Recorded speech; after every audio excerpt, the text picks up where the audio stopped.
ಒಂದು ಸಣ್ಣ ಪ್ರಯೋಗ ಮಾಡಿಬಿಡೋಣ. ನನಗೆ ಅತ್ಯಂತ ಪ್ರಿಯವಾದ ಪ್ರಯೋಗ ಅದು, ಅಲ್ಲೇ ಕೂತಲ್ಲೇ ಮಾಡುವಂಥ ಪ್ರಯೋಗ ಆಗ್ಬೋದು. ಒಪ್ಕೊಂಡ್ರೆ 30 ಸೆಕೆಂಡ್ ಪ್ರಯೋಗ ಅದು. ಎಲ್ಲರೂ ದಯವಿಟ್ಟು ನಾನು ಹೇಳಿದ ಹಾಗೆ ಮಾಡಬೇಕು, ಆಯ್ತಲ್ಲ? ನಾನು ಹೇಳಿದ ಹಾಗೆ ಮಾಡಬೇಕು, ಬೇರೆ ಏನೂ ಮಾಡೋಂಗಿಲ್ಲ. ನಾನು ಹೇಳಿದ ಹಾಗೆ ಮಾಡಬೇಕು. ಎಲ್ಲರೂ ನಿಮ್ಮ ಬಲಗೈ ಮೇಲೆ ಕೆತ್ತಿರಿ, ಎಲ್ಲ ಬೆರಳು ಸೇರಿ ಮುಷ್ಟಿ ಮಾಡಿರಿ. ನಿಧಾನ ಕೈ ಮುಂದೆ ತೊಗೊಂಬರ್ರಿ.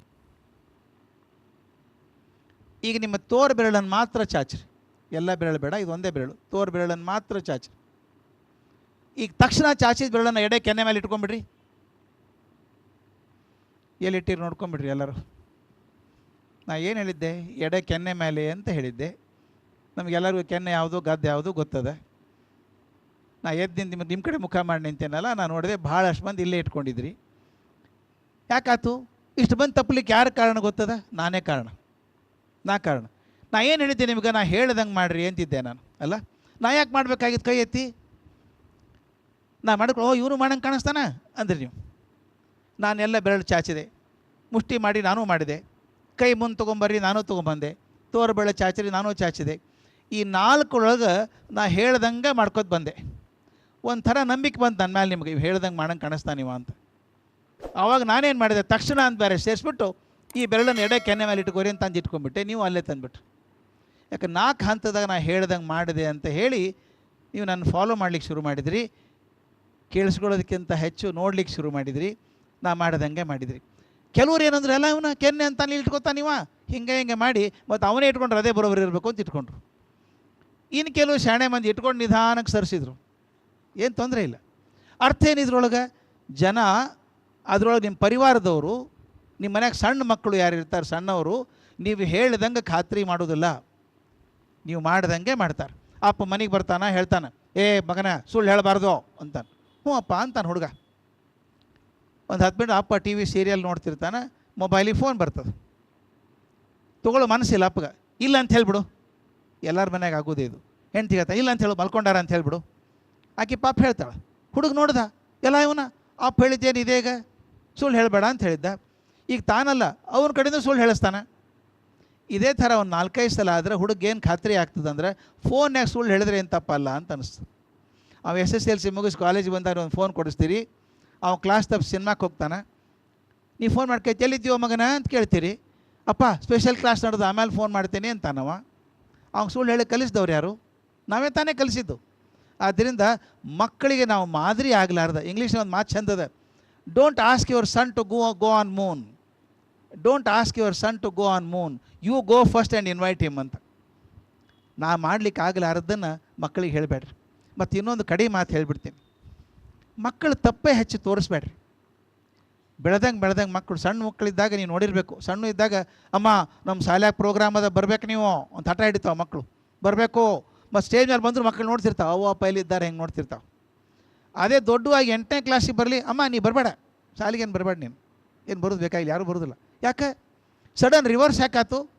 ಆ ಹುಡುಗರಿಗೆ ಈಗ ಕಾನ್ಷಿಯಸ್ ಆಗಿಬಿಡ್ತಾರೆ. ಈಗ ಫ್ರೆಂಡ್ಸ್ ಇದ್ದಾರೆ, suddenly parents become out of fashion ಆಗಿಬಿಡ್ತಾರೆ, ಬರೋದು ಬೇಡ, ಅಮ್ಮ ಕಂಪ್ಲೇಂಟ್ ಮಾಡ್ತಾಳೆ ಅಂತ ಅನ್ನಿಸ್ತದೆ. ಇದು ಶುರು ಆಗ್ತದೆ, ಬದಲಾವಣೆ ಆಗ್ತದೆ. ಅದಕ್ಕೆ ನಾನು ಒಂದು ಹೇಳ್ತೀನಿ, ತಪ್ಪಾದಾಗ ದಯವಿಟ್ಟು ಭಾಳ ಹೈಲೈಟ್ ಮಾಡಬೇಡ್ರಿ. ನಾನು ಮತ್ತೊಬ್ಬರು ಎಕ್ಸಾಂಪಲ್ ಕೊಡೋದಿಲ್ಲ, ನನ್ನದೇ ಎಕ್ಸಾಂಪಲ್ ಕೊಡಬೇಕು. ನನ್ನ ಮಗ ಬೆಂಗಳೂರಾಗ ಒಂದು ಸ್ಕೂಲ್ನಾಗ ಓದ್ತಿದ್ದ, CBSE ಸ್ಕೂಲ್ನಾಗ. ಅವ ಸ್ಟೇಟಿಗೆ ಕ್ಯಾಪ್ಟನ್ ಆಗಿದ್ದ, ಅಂಡರ್-16 ಕ್ರಿಕೆಟ್ ಟೀಮ್ ಕ್ಯಾಪ್ಟನ್ ಆಗಿದ್ದ ಸ್ಟೇಟಿಗೆ. ಕ್ರಿಕೆಟ್ ಚಲೋ ಆಡ್ತಾನಂತ ಮ್ಯಾಚ್ ಆಡ್ಲಿಕ್ಕೆ ಹೋಗಬೇಕು. ಒಂದು 20 ದಿವಸ ಆಸ್ಟ್ರೇಲಿಯಾಗೆ ಕಳಿಸ್ಬಿಟ್ರು. 3 ತಿಂಗಳು ಸರಿಯಾಗಿ ಶಾಲೆಗೆ ಹೋಗ್ಲಿಕ್ಕೆ ಆಗಲಿಲ್ಲ. ಅವನು SSLC ಬರ್ತದಲ್ಲ ಪರೀಕ್ಷಾ, ಬಂದ ಕಷ್ಟಪಟ್ಟು ಓದ್ತಿದ್ದ. ಪ್ರಿಪ್ರೇಟ್ರಿ ಪರೀಕ್ಷೆ ಬರ್ತಾವಲ್ಲ, ಕೂತಿದ್ದ. ಮಾರ್ಕ್ಸ್ ಕಾರ್ಡ್ ಕೊಟ್ಟಾರೆ, ಮಾರ್ಕ್ಸ್ ಅವು ಚಲೋ ಇಲ್ಲ, 40-42 ಮಾರ್ಕ್ಸ್ ಬಂದಾವ. ತಮ್ಮ ತಾಯಿಗೆ ತೋರಿಸ್ದ, ನಾನು ಹೆಂಡ್ತಿಗೆ ತೋರ್ಸಾನ. ಆಕೆ ಒಂದು, ಏನು ಎಲ್ಲ ಮಾರ್ಕ್ಸ್ 40-42 ನಿಮ್ಮ ಅಪ್ಪರೇ ಪ್ರಿನ್ಸಿಪಾಲು, ನೀ ಹಿಂಗಿದೆಯಲ್ಲೋ ಅಂತ ಅಂದಿರಬೇಕು. ನಾ ಸಾಯಂಕಾಲ ಮನೆಗೆ ಹೋದ್ಮೇಲೆ ಊಟ ಮಾಡಿ ಕೂತೀನಿ, ನನ್ನ ಕಣ್ಣಂಚು ಯಾರೋ ನಿಂತಂಗೆ ಕಾಣಿಸ್ತು. ನೋಡಿದೆ ನಿಂತಿದ್ದೀವ. ಯಾಕೋ ಅಂದೆ, ಧ್ವನಿ ನಡುತ್ತಿತ್ತು. ಅಪ್ಪ ಪ್ರೋಗ್ರೆಸ್ ಕಾರ್ಡಿಗೆ ಸೈನ್ ಮಾಡಬೇಕು ಅಂದ. ತೊಂಬ ಅಂದೆ. ನೋಡಿದೆ, ಅದೇನು ಬ್ರಹ್ಮವಿದ್ಯೆ, ನೋಡಿದ್ರೆ ಗೊತ್ತಾಗ್ತದೆ ಮಾರ್ಕ್ಸ್ ಕಮ್ಮಿ ಅಂತ. ತಲೆ ಎತ್ತು ನೋಡಿದೆ, ಇಲ್ಲೇ ನಿಂತಿತ್ತು ಕಣ್ಣೀರು. ಒಂಚೂರು ಬೈದ್ರೆ ಬಳ ಬಳ ಬಳ ಕಣ್ಣ ನೀರು ಬರ್ತಿತ್ತು. ಪೆನ್ ಎಲ್ಲೋ ಅಂದೆ. ಸುಯ್ ಅಂತ ಹೋದ, ಪೆನ್ ತಂದು ಕೊಟ್ಟ.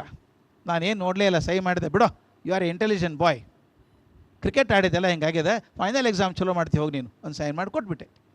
ಆ ಪ್ರೋಗ್ರೆಸ್ ಕಾರ್ಡ್ ತೊಗೊಂಡು ತನ್ನ ಕೋಲಿಗೆ ಹೋಗಲಿಲ್ಲ, ಸೀದಾ ಓದಿ ಅಡುಗೆ ಮನೆಗೆ ಹೋದ. ಅಮ್ಮಗೆ ಹೇಳ್ದ, ಅಮ್ಮ ಅಪ್ಪ ಬೈಲೇ ಇಲ್ಲ.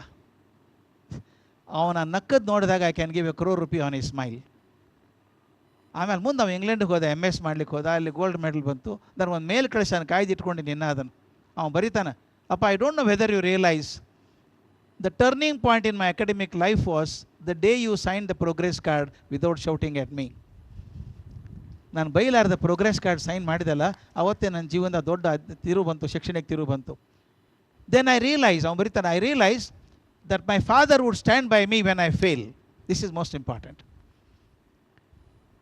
ನಾವು ಯಶಸ್ಸು ಬಂದಾಗ ಎಲ್ಲರೂ ನನ್ನ ಮಗ ಹಂಗೆ ಮಾಡ್ದ, ರ್ಯಾಂಕ್ ಬಂದ ಅಂತೀವಿ. ಅಕಸ್ಮಾತ್ ಏನಾದರೂ ಫೇಲ್ ಆದರೆ ಹಾರಿ ಬೀಳ್ತೀವಿ. ನನಗೆ ಗೊತ್ತಿತ್ತೇ ಫೇಲ್ ಆಗ್ತಿ ಅಂತ.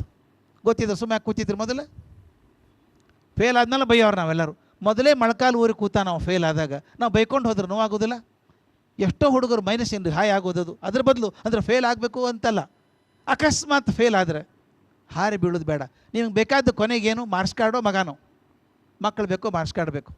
ಆದ್ದರಿಂದ ಮಕ್ಕಳು ಬೇಕು ನಮಗೆ. ತಪ್ಪಾದ್ರೆ ಸರಿ ಮಾಡೋಣ ಅಂತ ಅತ್ತಿದ್ಲಿಕ್ಕೆ ಹಾದೇವ. ಆದರೆ ಒಂದು ಸಲ ನೀವು ಬಿರ್ಸ್ ಮಾತಾಡಿದರೆ, ಈ ನನಗೆ ಆದಂಥದ್ದು ಬೆಂಗಳೂರ ನಾನು ಜೋಡಿ ಇರ್ತಾನೆ ವಿಜಯಕುಮಾರ್ ಅಂತ ಹುಡುಗ. ಅವನ ಮಗಳು ಎಂಥ ಚಂದ ಹುಡುಗಿ, ಅದನ್ನು ಹಿಂಗೆ ಎದೆ ತುಂಬಿ ಹಾಡಿದನು ಪ್ರೋಗ್ರಾಮ್ನಾಗ ಫೈನಲಿಸ್ಟ್ ಹುಡುಗಿ. ಅದು ಚಂದ ಹುಡುಗಿ, 9th ಸ್ಟ್ಯಾಂಡರ್ಡ್ ಓದ್ತಿದ್ಲು. ಅವ ದೊಡ್ಡ ಕಂಪನಿ ಮ್ಯಾನೇಜಿಂಗ್ ಡೈರೆಕ್ಟ್ರ್. ಪರೀಕ್ಷೆ ಆದ ಮುಂದೆ 3 ದಿವಸ ಹುಡುಗಿ ನನ್ನ ಫ್ರೆಂಡ್ ಮನೆಗೆ ಹೋಗಿ ಬರ್ತೀನಿ ಅಂದ್ಲಂತ. ಹೋಗಬೇಡ, ನಾಳೆ ಪರೀಕ್ಷೆ ಅದು ಮುಗಿಸ್ಕೊಂಡು ಹೋಗಿ. ಇಲ್ಲಮ್ಮ ನಾನು ರೆಡಿ ಆಗೀನಿ ಅಂತ. ಅಮ್ಮಗೇನೋ ಕೋಪ ಬಂದು ನೀನು ಹಣೆ ಬಾರಿ ಇಷ್ಟೇ, ನೀ ಗ್ಯಾರಂಟಿ ಫೇಲ್ ಆಗ್ತಿ ಹೋಗು ಅಂತೇನು ಬೈದ್ಬಿಟ್ರು. ಸಿಟ್ಟಿಂದ ಬೈದದ್ದಲ್ಲ ಅದು, ಯಾವುದೋ ಸಂಕಟದಿಂದ ಬೈದಿದ್ದು. ಅಮ್ಮ ಯಾರೂ ದ್ವೇಷ ಮಾಡೋಲ್ಲ ಮಕ್ಕಳನ್ನು ಅಂದದ್ದು ಅಷ್ಟೇ ಆಯ್ತು. ಅಮ್ಮ ಮಲ್ಲೆ ಅಡಿಗೆ ಕೂತಾರೆ ಹಾಲ್ನಾಗ. ಸರ ಹುಡುಗಿ ಮಾಳಿಗೆ ಮೇಲೆ ಹೋದ್ಲು. 7th ಫ್ಲೋರಿಂದ ಮೇಲೆ ಹಾರಿ ಬಿದ್ದು ಸತ್ತೋದ್ಲು. ಅವ್ವಪ್ಪ ನನ್ನ ಕಡೆ ಬಂದು, ನಾವು ಏನು ಮಾಡಿದ್ವಿ ಸರ್ ಅಂತ. ಎಲ್ಲ ಚಲೋ ಮಾಡಿದ್ರಿ, ಇಷ್ಟು ವರ್ಷ ಬೆಳೆಸಿರಿ, ಒಂಚೂರು ಕಂಟ್ರೋಲ್ ಮಾಡ್ಲಿಕ್ಕೆ ಆಗಲಿಲ್ಲ ನಾಲ್ಗೆ. ಯಾಕಂದ್ರೆ ಈ ಹುಡುಗರು ಮೊದಲಂಗಿಲ್ಲ, ಸೆನ್ಸಿಟಿವ್ ಭಾಳ ಹುಡುಗರು. ಈಗ the today generation they are very very sensitive. ಒಂದು ಮಾತು ಹೆಚ್ಚಂದ್ರೆ ಮನಸ್ಸಿಗೆ ನೋವಾಗ್ತದೆ. ಅದಕ್ಕೆ ಮನಸ್ಸಿಗೆ ನೋವಾಗ್ಲಾರ್ದಂಗೆ ತಪ್ಪನ್ನು ತಿದ್ದೋದಂಥ ಕೆಲಸ ಮಾಡ್ಕೊಳ್ಳೋಣ ಅಂತ.